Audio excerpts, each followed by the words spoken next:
Good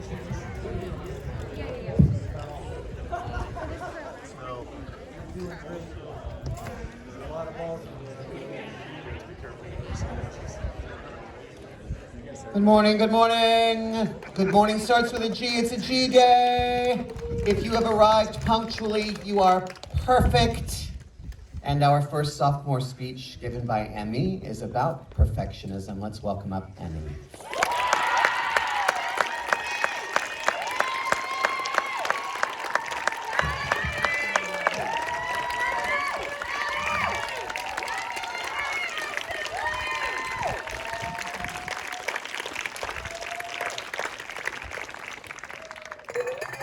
My life, for as long as I can remember, has featured an all-encompassing pursuit of perfection. Striving for perfection was not the root of my suffering, but rather lay in the stubborn and narrow focus on the flaws and failures that I believed plagued my life. Nothing I achieved, despite how amazing it may have been, never felt good enough for me. I needed to exceed expectations in all areas of my life. My body image and behavior had to be perfect for fear of disappointment. I realized my perfectionism started in early childhood and has been a significant part of my life since. My parents named me after a famous award, therefore giving a shining first impression to strangers. Much like an award, I was expected to be something to look at, expected to dress up in a sparkly dress with perfect posture and neatly combed hair. At dinner parties, I was to sit with the adults, but to never make a sound unless it was a simple hello, goodbye, or thank you. And as appearances were such a big thing in my household, I started worrying about mine at much too young of an age, deciding what foods and drinks I was allowed to have and how much exercise I had to do that day. Like many households, my parents signed me up for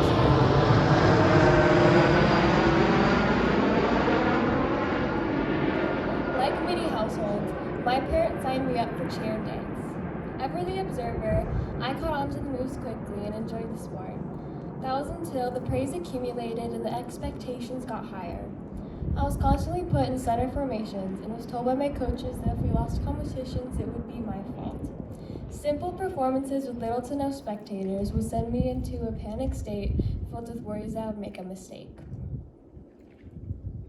Not only did this mindset occur in my body image and dance career, but it was always a constant in school. I would constantly work myself to the bone in order to get 100% with a smiley face written at the top next to a good job. My efforts were proven effective as in a matter of weeks, I got a bad grade on a test, was pulled out of cheer and dance, leading me to wallowing in self-pity and losing motivation to do anything besides stare at my ceiling like it was the most interesting thing in the world.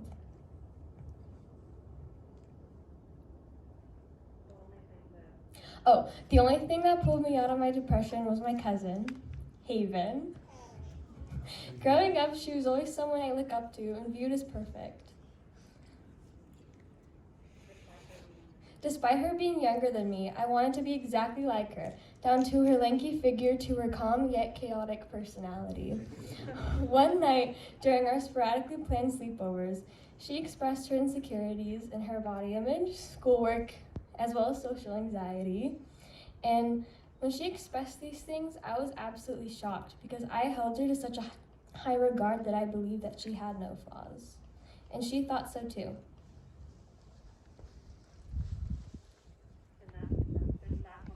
If that conversation taught me anything, it's that you are not the expectations that are set upon you. And as cliche as it is, no one really is perfect, especially not yourself, and it's idiotic to expect yourself to be.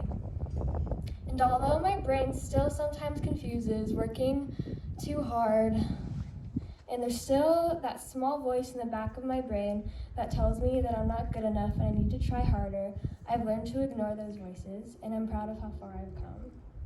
Thank you.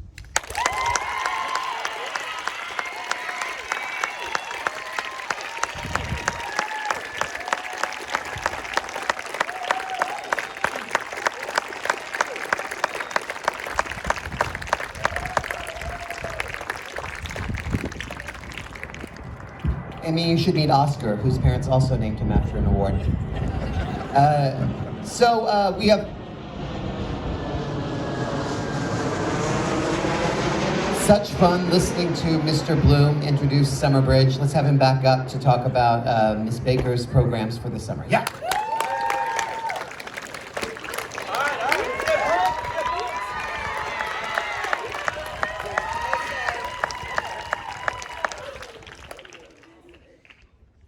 I say summer, you say bridge. Summer. Bridge. Summer. Bridge. They ask where? Over there. Over there. Over there. They ask when? We say June. When? June. When? June. They ask why? A falcon's gotta fly. A falcon's gotta fly. A falcon's gotta fly. Okay, thank you. As we finish our big final assessments, we reflect deeply. We ask questions like, what is the X factor? Like, if y equals mx plus b, what is the slope, and can I ski it? We also wonder, when you sort of bring us down to our elements, who are we? Are we more stable, like a noble inert gas? Or are we more exciting, like an alkali metal? Consider these questions as you hear from the next Summer Bridge presenter. Thank you.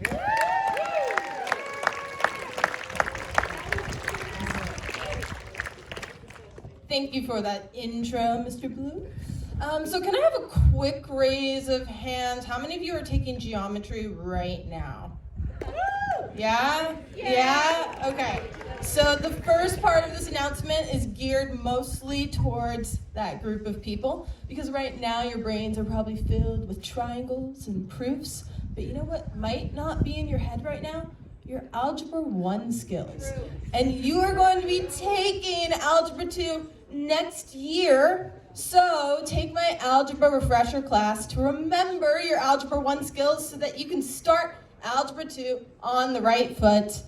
And you have the benefit, yes, of, because I taught Algebra 2 this year, I know what skills you might need some help on, so take my Algebra 2, Algebra 1 refresher class. And also, as Mr. Blue mentioned, I'm also doing an intro to chemistry class. We do lots of fun demos. We're gonna talk about some stoichiometry, sig figs, yes, yes. And in both of my classes, they have a ton of Kahoots, prizes for said Kahoots. And you might be lucky enough to hear me play some Jonas Brothers songs. Yes, so sign up for my classes, woo!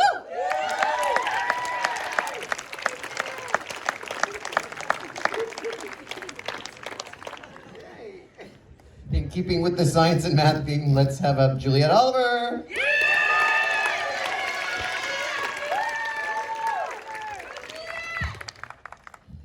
Okay, you might remember from a couple weeks ago when we gave our robot demo, we talked about holding a watch party. That's going to be this Thursday at 5:30. So you'll get to see the robot, hopefully see it climb on stage, watch a bunch of our matches from Silicon Valley Regional, explain some things that have to do with strategy and scouting and the decisions we made in each of those matches, as well as opportunities to ask questions of different members of different sub-teams.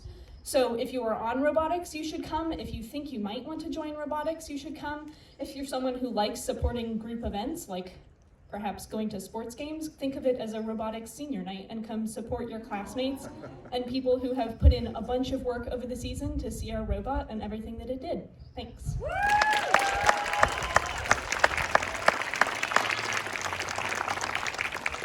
Yay, speaking of senior night and accomplishments made during the spring, here is Mr. Peters to talk about sports.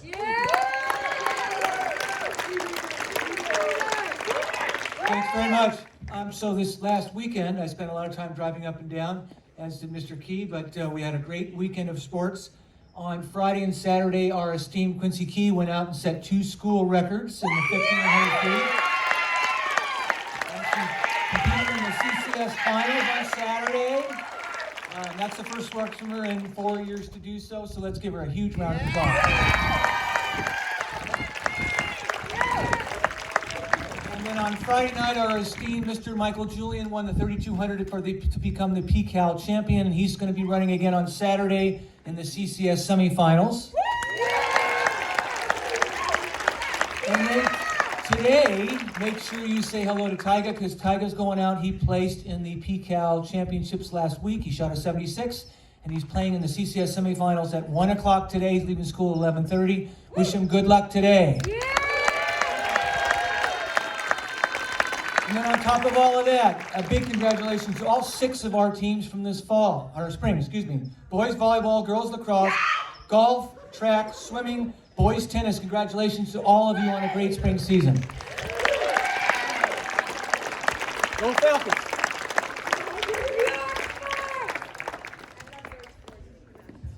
Our second sophomore speaker today won the CIEE's California Language Student of the Year. So it's appropriate that she might be talking about the importance of words. Let's welcome Normandy.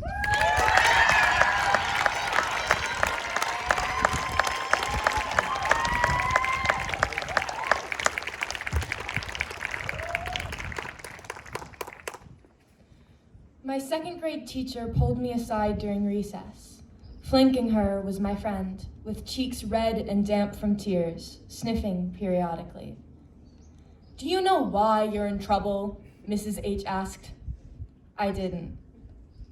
The day before, a rare sunny day in Pacific Grove that contrasted the foggy day following it, I said something horrible.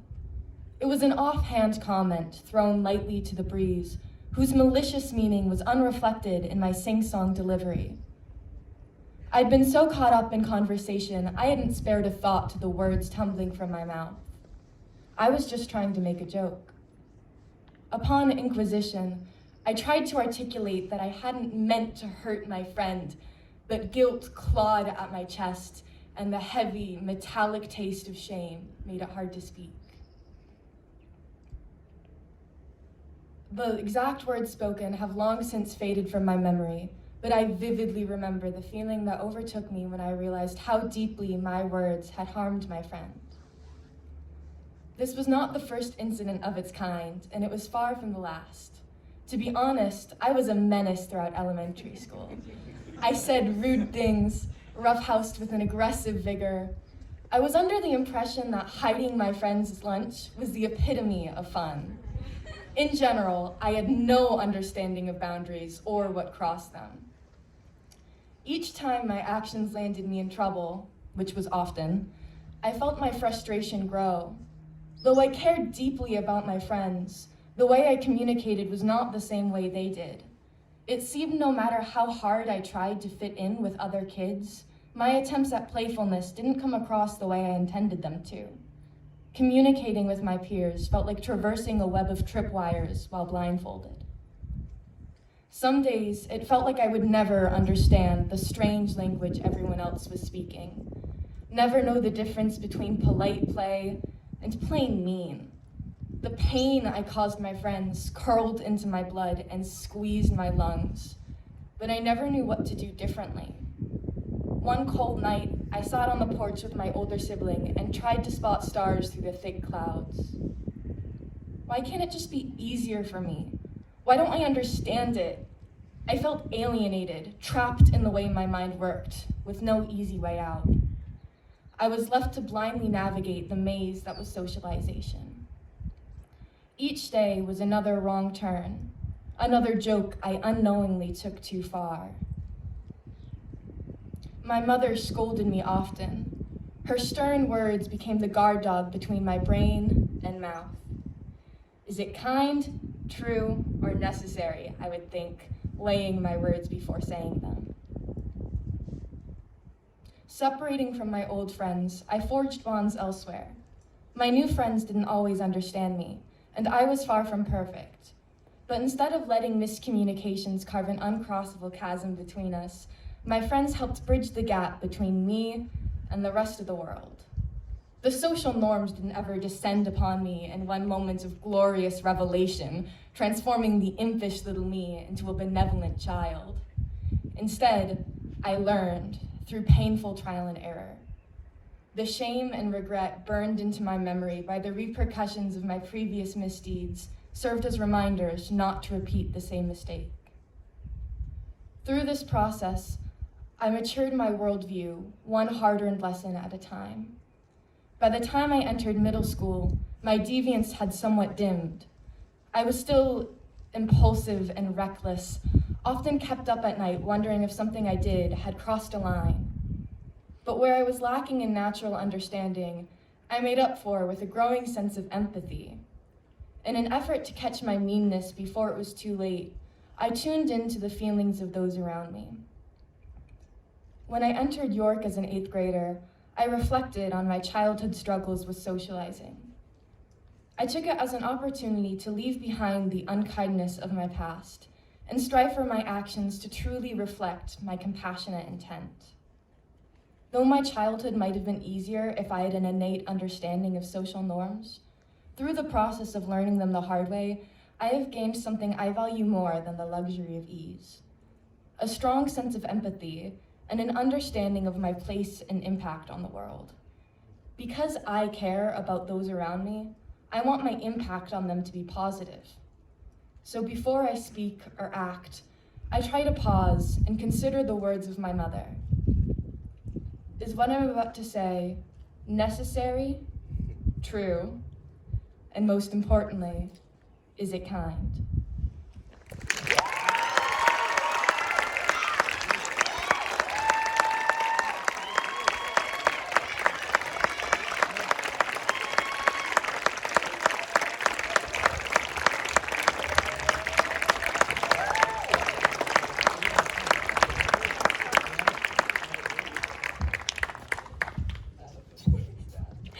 Okay, so seeing as this is our last break in the outdoor theater and mine and Caitlin's last time fully leading break, we just wanted to say a quick thank you to all of the faculty and all of the students. It was a great year. Yeah.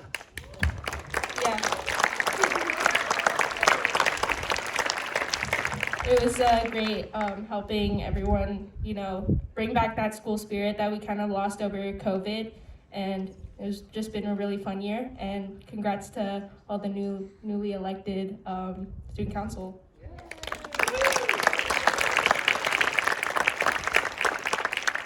So this is a quick reminder that break will be in the chapel for the first time in like 2 years. On Thursday in the chapel, break time in the chapel. And once you get there, I know the new students, there's a specific seating arrangement, so just kind of wait until we release that. I don't know when we'll talk about that. But also, it's a very special break because we're going to be doing the executive council initiation. So make sure to be there on time. It should be really fun. Thank you for a great year. In general, we do have a meeting still, so please stay behind here.